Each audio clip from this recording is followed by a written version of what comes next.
always. It's really good to see you guys this evening. Hopefully the time change didn't present too much of a challenge for anyone.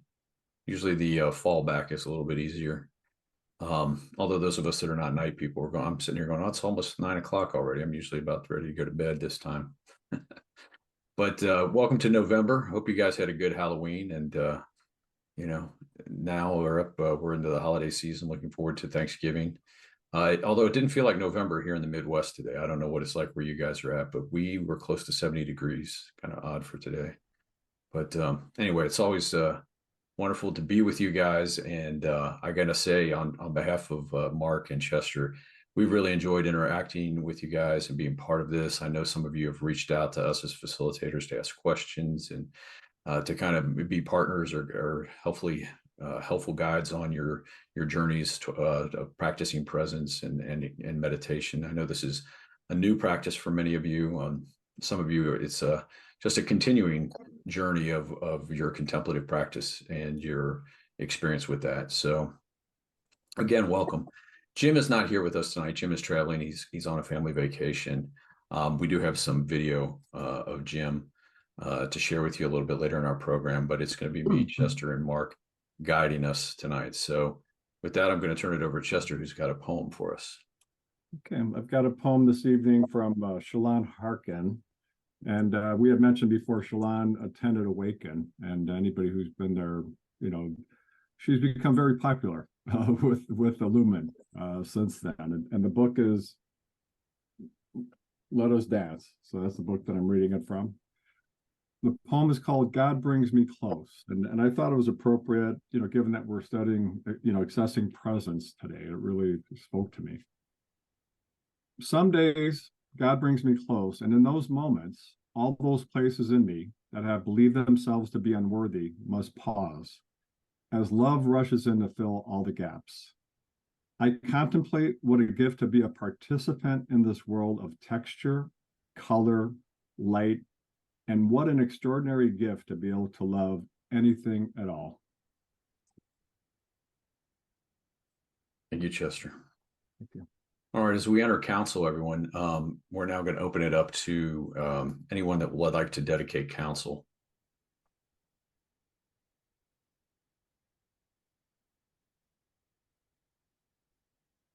I would like to dedicate this council to my daughter, Tracy, who is planning a birthday party for me at the end of the month. Such a show of love. Amen.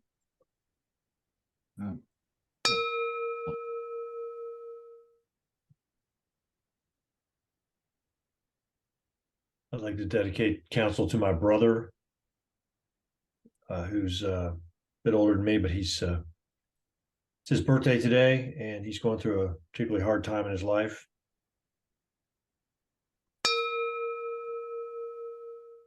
Yeah. Yeah. Yeah.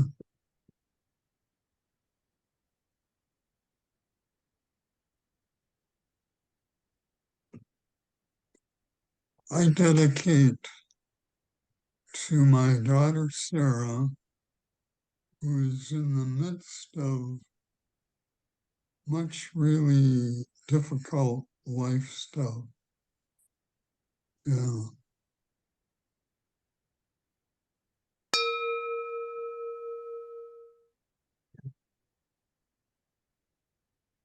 I'd like to dedicate this council to all the voters going to the polls tomorrow. I think in many places throughout the nation, there's some important elections going on. And I just hope that it's a safe election and that things go off without a hitch, so to speak. Here. Here. Here. All right, brothers, thank you for your dedications, for all the spoken ones and the ones that are unspoken on our hearts. Now is the time we're going to do some more introductions this week. And guys can get a chance to introduce themselves and talk a little bit about what brought them to our workshop or what their experience has been thus far with the practice of presence. So I'm going to try to call on some men that haven't yet had a chance to introduce themselves. Let me start with Chris Day. Hi, everybody. Hi, Brian. Great to be reconnected with you after having gone through our MROP together, and Chester for all the time we've spent together at Illinois Males. it- what's brought me here is a desire to just reconnect with men, with God, with life. I'm really just hanging on, guys. I am going in for a stem cell transplant in 2 months, and I've been really sick for the last 2 years. I'm doing better now, and paradoxically, that's why I'm going in for the transplant. And but I have to tell you, as it gets closer and as it gets more real, and as they give me more information, and as I talk to more people who've had the process, I'm just adrift. I'm depressed. I'm afraid, and I'm having a hard time connecting with anything. And truly, it's all I can do to just dial into this. I'm just putting things on my calendar, and like in 12 step, I'm just trying to show up. And so I'm not doing a very good job. I'm not keeping up with the readings, but I'm planting my ass in the seat as often as I can, and that's why I signed up. All in. Here. Here. Thank you, Yeah. brother. Thank you for being here. Yeah. Bill Hart. And sorry, I was a little late. And just the intro, just share what's on your heart. Yeah, just where you can say where you're from and just tell us what's on your heart, why, what your experience has been so far with practicing presence. Yeah, so again, I'm in Maryland. I was at our first session, and I'm in the middle of a sabbatical, which I teach high school, and lucky enough to have a paid sabbatical. It's been a real gift. So I was just out in California for a week and missed the last two sessions. But part of the reason I was out there was used to live out there in the San Francisco Bay Area, and yeah, to be real honest, I've been out on the East Coast for about a decade, and spent a lot of my childhood in Texas, and not sure I feel really rooted in a place, and that's been a bit of a struggle. But what does root me and why I was drawn to this is, I think I first came to a presence practice in my divorce in my 30s. I did a retreat, a centering prayer retreat, followed by a spirit rock meditation retreat, and just had never really done that before, and was just amazed at what I uncovered about myself in silence. And I teach theology at a Catholic school, and I've always been drawn to presence practices with a Christian language, though I've certainly appreciate teachers from other traditions who speak with a lot of depth. And so when I saw this at the Awaken, I remember going into the main room, and I just loved even the framing of it, choosing presence. I was just drawn to the table immediately.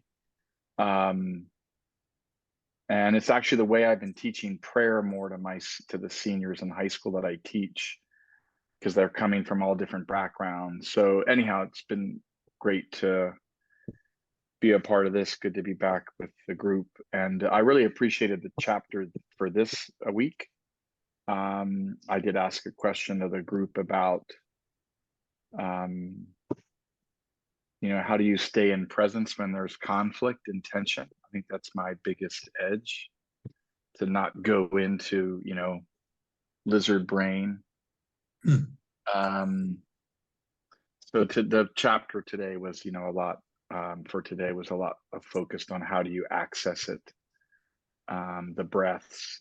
But for me, I think, I'll close with this, is just the edge of, and it happened earlier today, even, like, there's a trigger. I'm aware enough of that there is the trigger. I even breathe, and yet the reactivity comes.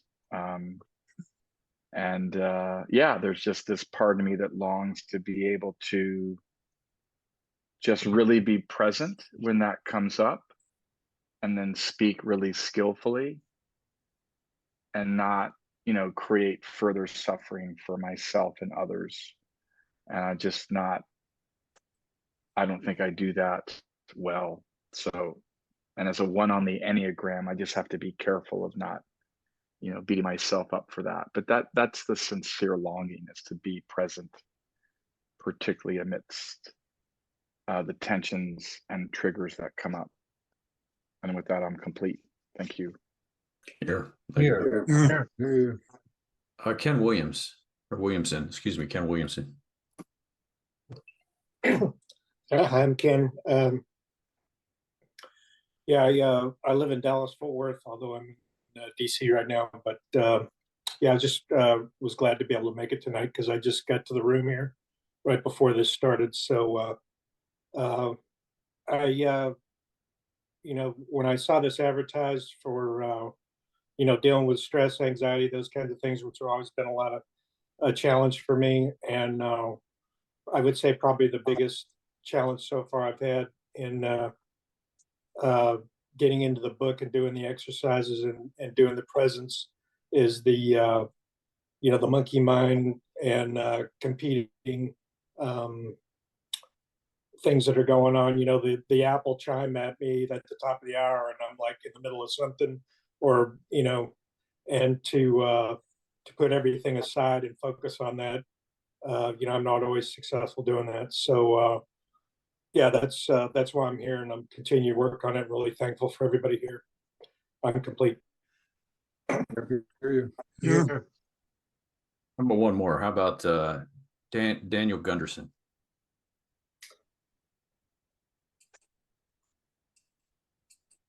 Yeah, I'm grateful to be here with you all, and living in the along the Columbia River in the woods of Washington, on a section of land that was homesteaded back in the 1800s,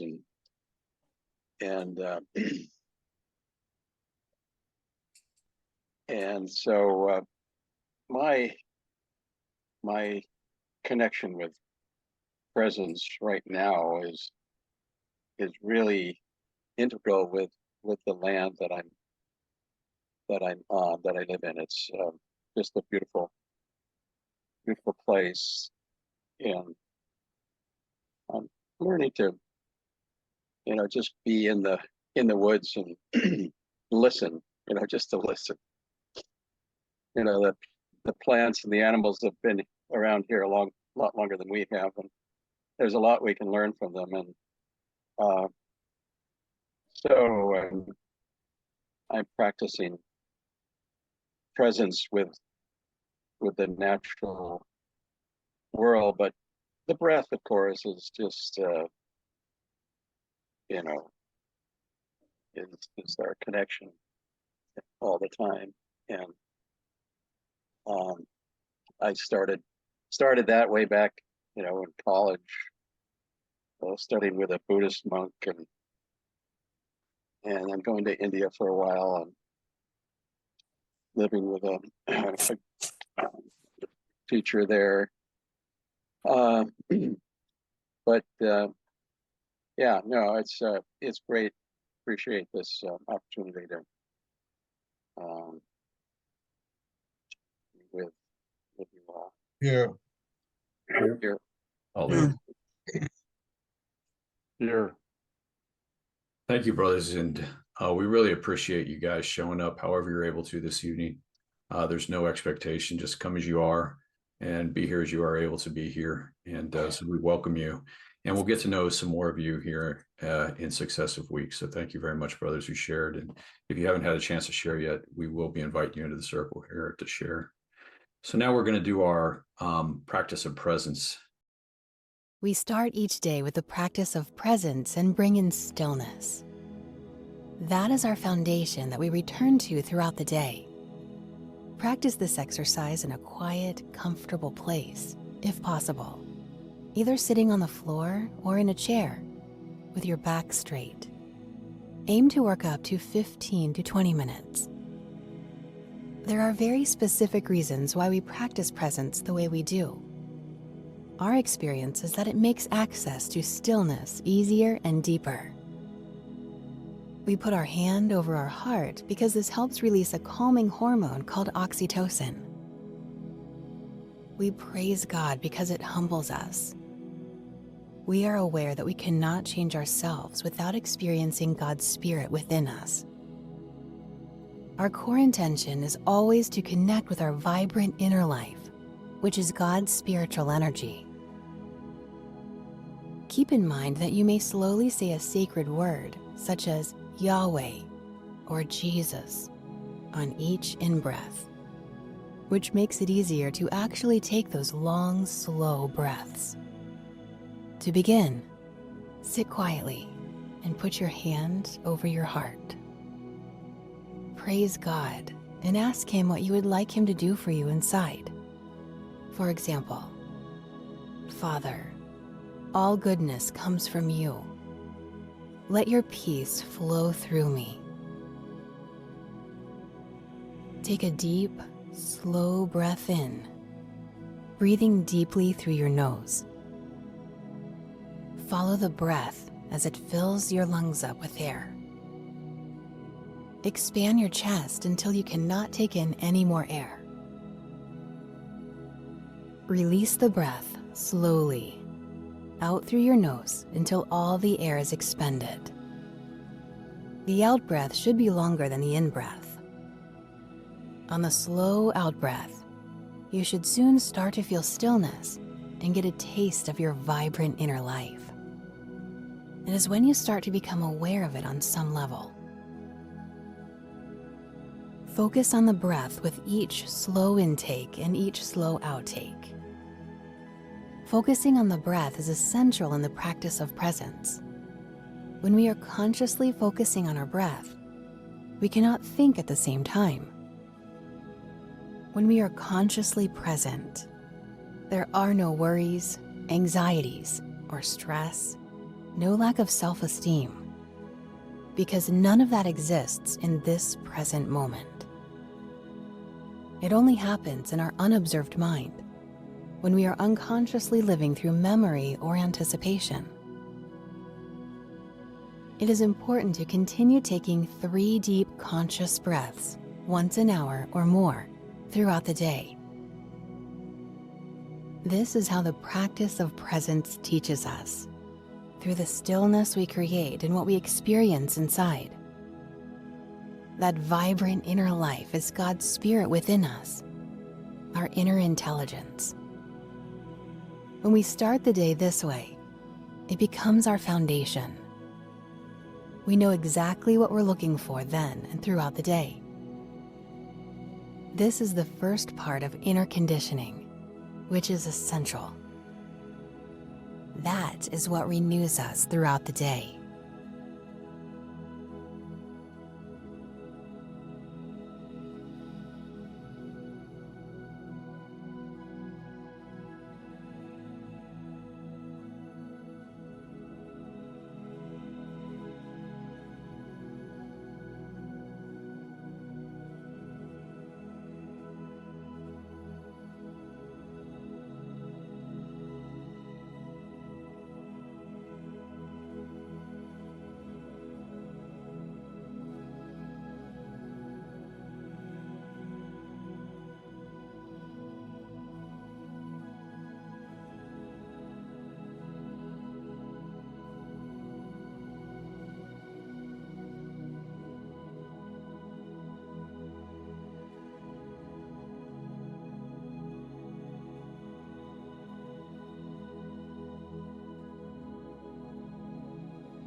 You have completed the morning practice. Now continue taking 3 conscious breaths or more every hour to renew yourself. Welcome back, brothers. The retreat that we did in that Illinois held earlier or late last month with Belden Lane, during our morning sits as a group, the man that was leading our meditation, at the end of the meditation, he would say the Lord's Prayer very slowly. He would take almost 2-3 minutes to say that prayer. And I just bring that up and offer that as a way too. If you feel sometimes, just snapping back to reality is a little bit abrupt, you may try adding a practice like that to it, where you can just more gently emerge. And I want to say too, I hope you're really enjoying the use of the app. If you have not been able to download the app or use the app, please let me know. I'll let you know that we this week our developer should be releasing the updated Android version of our app. And we know that there's been some issues for guys that have Android devices. It's not a small technical challenge kind of maintaining a mobile app these days, but we hope that most of those problems are resolved. In fact, I'll tell you, it's a Jim did not, when he published the book, the app was almost an afterthought. But as you can imagine, it's become, a sort of hand in glove type of thing to have the app and the book together. And for some people, showing them the app first is much easier than getting them to read the book. So it could be a way that some people are introduced actually to the practice of presence. So again, you guys are reaching out to us. We love it. Mark, Chester, and I, and whenever possible, we try to bring Jim in too to answer questions and things like that.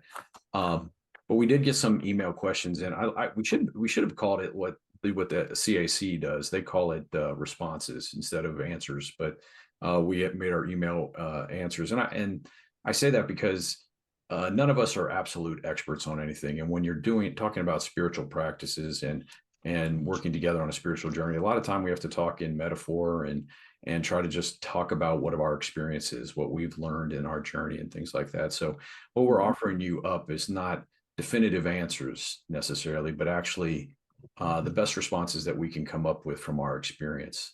And I think that's true even for Jim. But I mean, you can trust some of the guys, Jim and Mark and Chester have long been doing this spiritual journey.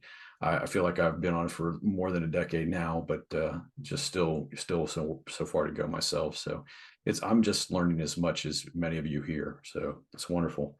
One of the questions that we received is from Stephen Crisafulli. And I'm sorry if I said that wrong, Stephen. Crisafulli, I think is how you told me to say that. And he's been gracious enough to let us read his question. And I'm going to read his question for this week. And I'm going to ask Chester and Mark to offer their responses to it.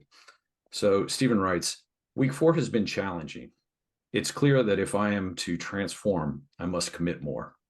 Breathing brings relief, while the presence of God's Spirit promises forgiveness, wisdom, freedom, and love, the cure. I can see that now. I will rededicate myself to this with a maturing heart, eyes, and ears. My question is, what does a vibrant inner life mean? How do I know when I get a glimpse of that? When I practice, I can feel at peace in the present moment. Well, at least an absence of that which was causing me strife. But I don't feel anything I would describe as vibrant or even a life, just a brief pause in the turmoil. So Mark, Chester, do you have any thoughts about what does it mean, a vibrant inner life mean? Yeah, Jim describes a vibrant inner life as just being completely connected with God. And I can only speak from my experience. I've been doing contemplative prayer for a few years now. And especially since I've retired. I mean, when I was working, I couldn't do it every day. But since I've retired the last couple of years, I try to do it every day. And what I found over time is just my connection with people and conversations. You could just look them in the eyes and just feel their inner God. You really can. Connection with nature over time. Just I have an affinity for birds. I love birds, and just actually connecting. I've got a couple sandhill cranes that come to visit, and it's really interesting. I've connected with them and could sit there and feeding them, looking them in the eyes as creatures of God, And even most recently, just music that I've listened to for a long time. All of a sudden, I'm hearing passages in the music that I never really appreciated before. So it's really more of an appreciation for everything around me, and I can really feel it. And at times, things happen, and a thought goes through my mind. The Holy Spirit's working through me to do that, and you can just feel it, you know. So I can only speak for myself, but those are the changes that I've seen over time. And it's Richard Rohr speaks of this as a practice, contemplative prayer as a practice, presence as a practice, right? Just like you practice sports. And it may not feel something in the 20-minute sit that you're doing or during the given day, but over time you just start feeling it. And for me, it's taken, honest to God, taken years to really get there. It hasn't happened overnight. So. Thank you, Chester. Mark, you have some stuff? Yeah, I just want to jump in. I was doing a lot of reflection, and well, first of all, about 40 years ago, my life fell apart. Burnout, alcoholism, and everything. And so I've been really doing the meditation pretty purposely for 40 years, and I've just been lucky to have a lot of vibrant moments, but they come and go. Primarily, it's a feeling of connection, and I just the word vibrant. I don't know. Maybe that's not even a good word. Just peace. I feel humbled that God has reached out to me, and I think that, you know, not much happened for me the first year or two, to be honest, but just stringing together some good days and or good times. And I think God is always there for us. It's just as Jim says, and it's just how do we declutter our minds. And I was just thinking of it's kind of some complex neurological stuff, but I mean, there's a part of our brain that really focuses on where we are, what our surroundings are, and everything. And if we're to enter this state, it's not really turning on a switch to turn on. We have to kind of dampen that sense of, rational, linear. This is where I am. And so I was just thinking of, the days that the breathing doesn't go as well for me. I have those days. Just trying to find something gently that'll take me out of my mind. Something that gives me a sense of awe. Something that gives me a sense of joy. And what ideally for me, and it's just experimentation, it's just hopefully something that's mind, body, and spirit, to kind of, because we're all connected that way. You can't really separate it. For me, it's playing acoustic guitar and playing some very soulful songs, for lack of a better word. So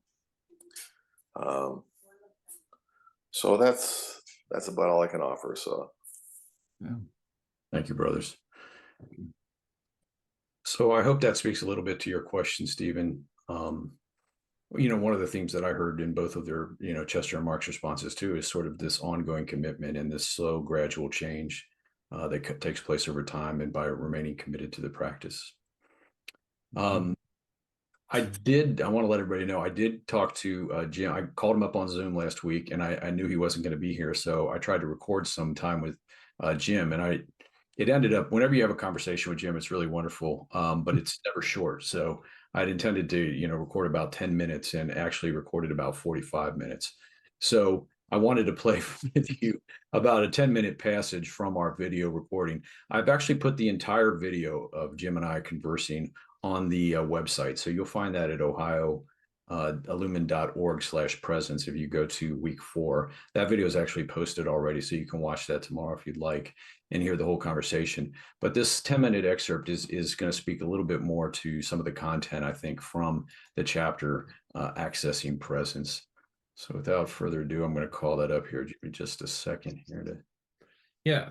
And when Jim asked that question, I was listening to you too. I realized And I did go out. I have a list of different types of meditative practices. I looked those up the first time we did the workshop and I listed them out. I'm not an expert by any means in any of them, but I did look up transcendental meditation, and it was something that's been developed more recently in the 50s. And it's developed as a non-spiritual practice, you know, and today actually there's an organization that maintains the practice, and you can get certified as a transcendental meditation teacher. But it's to me, when I look at that, you know, yoga meditation, the kind of meditations that I typically practiced prior to choosing presence, it was much more of a head exercise for me in some ways. You know, I knew this was good for me. I knew it was important to slow down, still myself, try to practice some mindfulness. But I think I said the other night that choosing presence brought me into my heart space.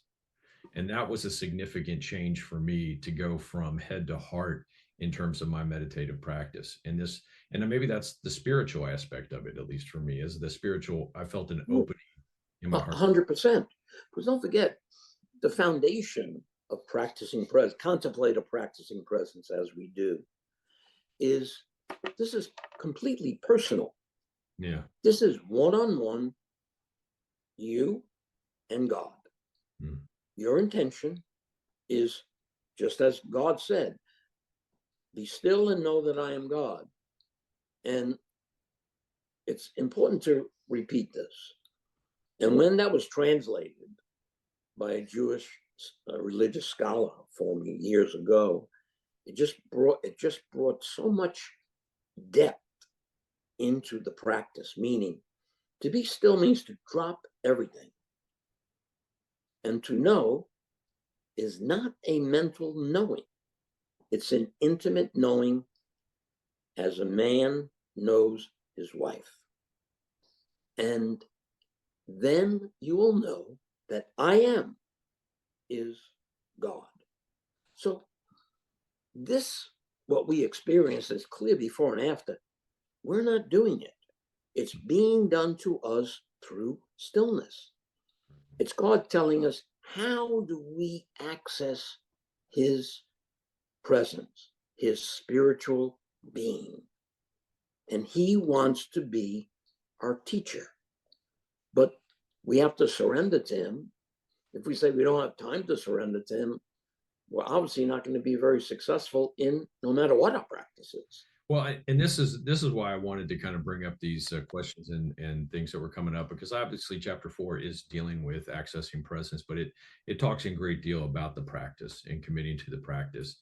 And in this chapter, you mentioned that, you know, it really is a heart exercise as much as anything, and that again, you say accessing presence is a spiritual practice. And I'm not sure if those are my words, but it really, to me, that's a heart-centered thing, is the spirituality of it. And you have a woman in here, you quote a woman named Maggie Lyon, who's a wellness writer and holistic lifestyle consultant.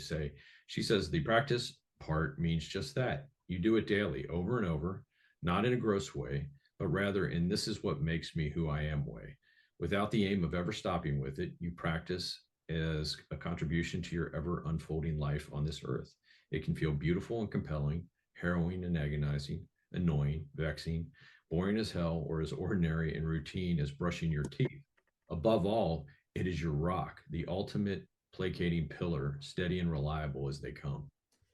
Now that's beautiful. But another one, which Jean-Pierre Caussade, the present moment holds infinite riches beyond your wildest dreams, but you will only enjoy them to the extent of your faith and love.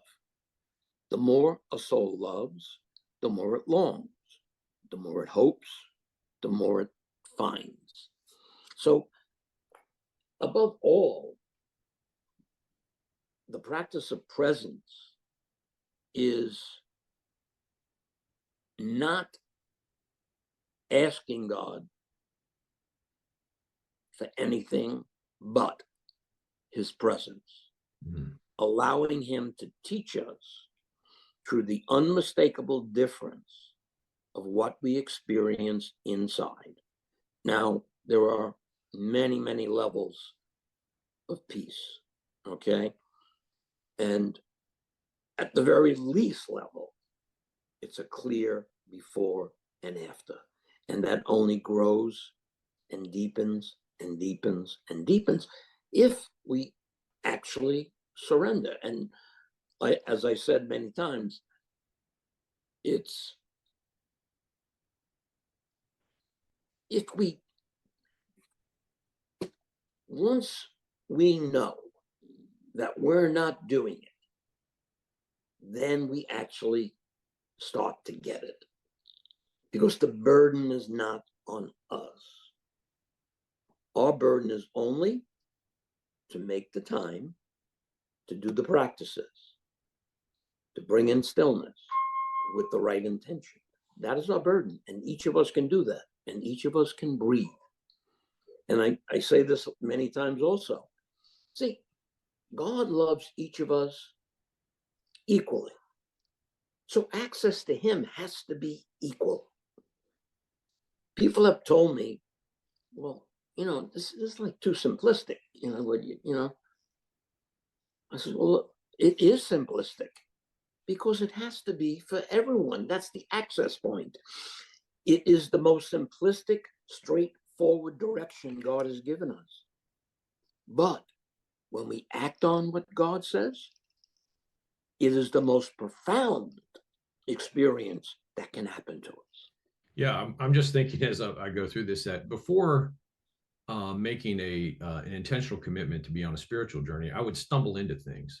And so I can look back in retrospect and I can certainly see moments in my life of great presence and where I felt deep connection, but it was almost accidental. And I know that you didn't stumble into this practice. I mean, this is something that you had to cultivate over years, and it's taken you a while even to articulate it, to share it with others, but it was something that came out of your own spiritual seeking and your work, in your family, in your life, and even committing to the men's work early on, and with the men's rites of passage and males and that sort of thing. And so, yeah, I want to emphasize that too, because all the men that are with us here, they didn't just stumble into this. They had to actually be looking for this. This is something that they wanted to commit to, and they sensed, or they had some intuition that there is this ability to connect with God's spiritual presence and really transcend the back and forth, the future, the past, the places we all live in life and get stuck. I like what you said here also in chapter 4. You write, but prayer is an action of asking, of reaching out to God, whereas presence is an action of listening for what God has to teach us when all the inner noise stops distracting us. And again, that speaks to the early on what we had said about the counterintuitive, that this is not us going out searching for presence. It is about making ourselves open and available to God's presence. It's more of a passive thing in many ways. It's passive, but in the present moment, there is intense energy. Right. So I don't know how to. But it's not like something we can go out and do or earn or get. It's something that we actually have to let go simply by breathing. I mean, essentially, that's what you're saying is it's breathing. It might be asking ourselves questions, checking in about how we're feeling, and noticing that there's an issue. I'm not present now. Why am I not present? Can I get back to presence? How can I do this? And breathing. But it's not something we can say, God, please give me presence, and then just keep doing whatever we're doing. Correct. Right. Breathing, and again, breathing physiologically can give us some relief. Breathing with intention turns it into a spiritual practice. Right. So, brothers, that's about 10 minutes of our conversation. It went 45 minutes. It's really a pleasure for me to listen to it again. I hear things that are resonating even now. When he talks about the intention and doing something with intention, that really hits home for me in terms of even my own agreement to my own decision to go on a spiritual journey back in 2010 is when I really made that clear intention. I can almost feel it like a clap of thunder, and because it really changed everything to go with some intentionality. But in this discussion that Jim and I have, we talk about a lot of stuff, even that idea of a clear before and after. And I try to push back. Jim, one of the things I love about Jim is he's heard it all, I'm sure, in the years that he's been practicing presence and teaching presence in different settings. But I try to push back and really get him to tell us, why this practice, why not some other practice, and how seriously committed should we be to this practice? Is it okay if we skip a day or try something different or things like that? And he really has some good answers for us, I believe. So I hope you will take some time to watch the rest of that video. So now I'm going to invite Chester and Mark back in.